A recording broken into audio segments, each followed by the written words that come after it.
Welcome back to the Cape Copcast, the official podcast for the Cape Coral Police Department. I'm one of your hosts, Lisa Greenberg. And I'm Officer Mercedes Simons. Together we make up the Public Affairs Office. Today we have an awesome guest. We have awesome. Officer John Kuhn. Yeah, tell us a little bit about yourself. Well, once again, I'm John Kuhn. I'm in the Community Service Bureau for the Cape Coral Police Department. Been here since January of 2005, so nearly 20 years. Wow. I had no idea you'd been here this long. 20 years. Wow. So where did you start? Initially, I did patrol, like everybody, and I did that for probably a year and a half, 2 years, and then I went to SRO, and I was in schools for about 3 years. And I came back to patrol and did that for 10 years. Patrol's the best. I love patrol. That's what everyone's saying. Every guest we've had that's kind of moved on, they're always like, oh, I love patrol.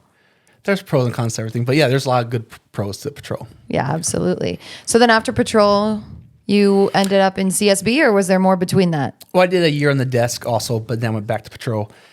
Patrol's kind of where I go back to a lot. And then I've been on CSB for Community Service Bureau for about two and a half years now. Awesome. Yeah. It seems like a good fit. Mm-hmm. No, I enjoy this. This is this point in my career that I think it's a great fit, and I enjoy it. So you're not just in the Community Services Bureau, though. You're in the COPS unit. Do you want to tell us what all you guys do with that? Yeah, so inside the Community Service Bureau, you have your school resource officers, and then you have our COP unit, which is community-oriented policing. One of my main functions there is I work with the homeless, the housing outreach treatment team. So I do all the homeless, and I make sure there's a lot of resources available for those that want it. Try to put them into connection with the services that are available. So there really is a lot of them just aren't aware of it. And then also I do quality of life issues, so there's ongoing dispute between neighbors. We do a lot of presentations at like daycare and schools. We do fundraising for Special Olympics and other charities. We do the Harry Chapman food drive coming up in this November. And then we did Shot with the Cop, the toy drives, the fill the boat and everything in December. So all kinds of different things. Before school starts, we do the backpack drive, basically anything community oriented. So I do enjoy it. Yeah, we're definitely coming into the busy season. So those are just some of the events that we have coming up that we're really excited about. But you're usually at almost all of them. So I'm sure people will see you around and hopefully they recognize you from the podcast and come say hi. I know. Of course, say hi. You're very hands-on when it comes to your involvement with the community. I appreciate that. I enjoy the position. I really do like it. So I try to do my best. So. Obviously, you're here for multiple reasons. You're a great cop. You're good at what you do. But there was something kind of special that I learned about yesterday when we were chatting with the chief. And it's funny because he didn't even brag on himself at all. Someone had to bring it to our attention that this was something you were doing. You're doing something pretty special for someone you know. Tell us about it.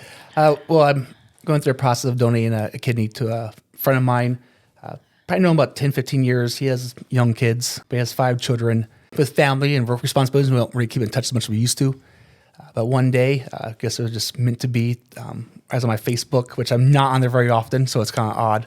And then I saw his post, which his never popped up at the time, but he was discussing how he'd been on dialysis for 5 years, which he kept a secret because his personal issues. And I guess that he was told basically that he needed to find a kidney, so he was very emotional in the post. And somebody else in the comments asked what blood type he was, and it was the same blood type as me. So I contacted him, and it's a long process. They do your kidney functions, make sure you have 2 functioning kidneys. They don't want you to give away the only good one, and then you not have one, or donate one that's not functioning. And then, so after about 8 months or so, we're almost there. Oh my gosh. So do you get like time off work for doing this? Well, Straight to the important questions. Well, initially, I really didn't want a lot of people knowing, but my sergeant's aware of it because I had to request times off for the days that I had to go down to Miami for testing and procedures and stuff.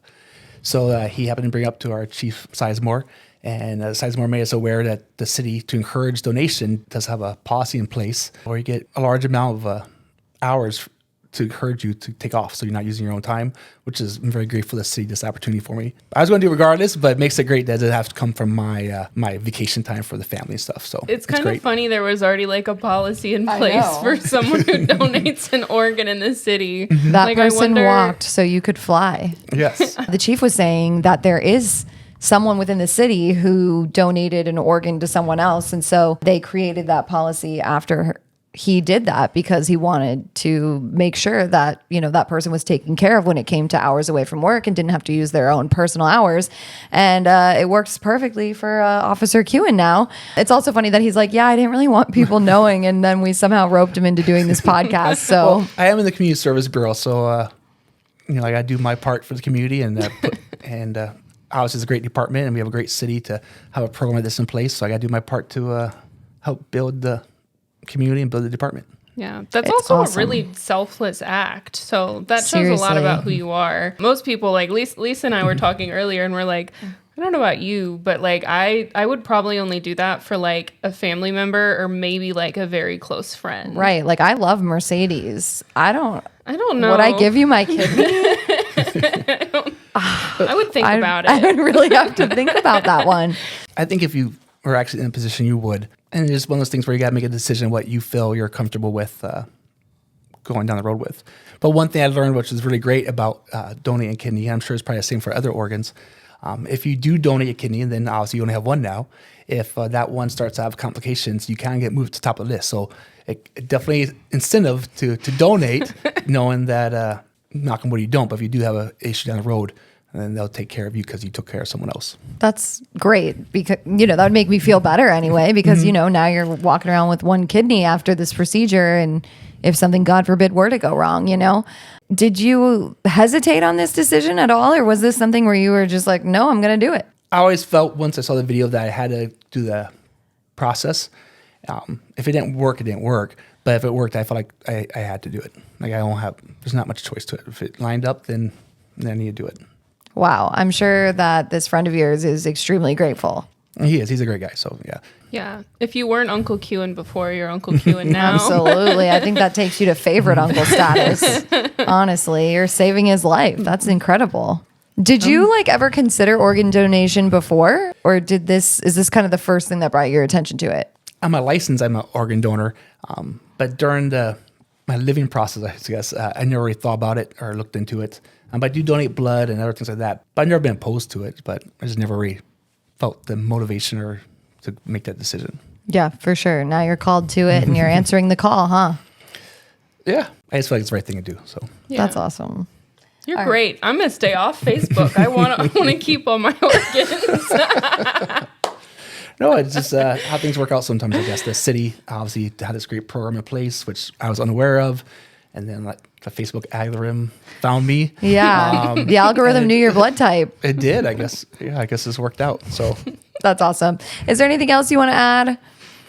no, I just if anyone has the opportunity to help a family friend, I definitely encourage you. I think it's something worthwhile doing. And then I just want to thank the city and the department for all the support and obviously the policy they put in place to encourage this kind of behavior to help our fellow citizens and everything. You're amazing. Thank you so much for coming on here and taking something that I know you wanted to keep private and talking about it openly on a podcast. We appreciate you coming on and joining us. No, I appreciate it. Thank you very much. Thank you for listening to the Cape Copcast, where we dive into the heart of the Cape Coral Police Department's safety initiatives, community relations, and the insightful stories of different officers that make up our department. Please like and share our podcast. If you have feedback, you can email capepdpao@capecoral.gov. And remember to follow us on social media. Our handle is @CapePD on all major platforms. Stay safe, stay Cape.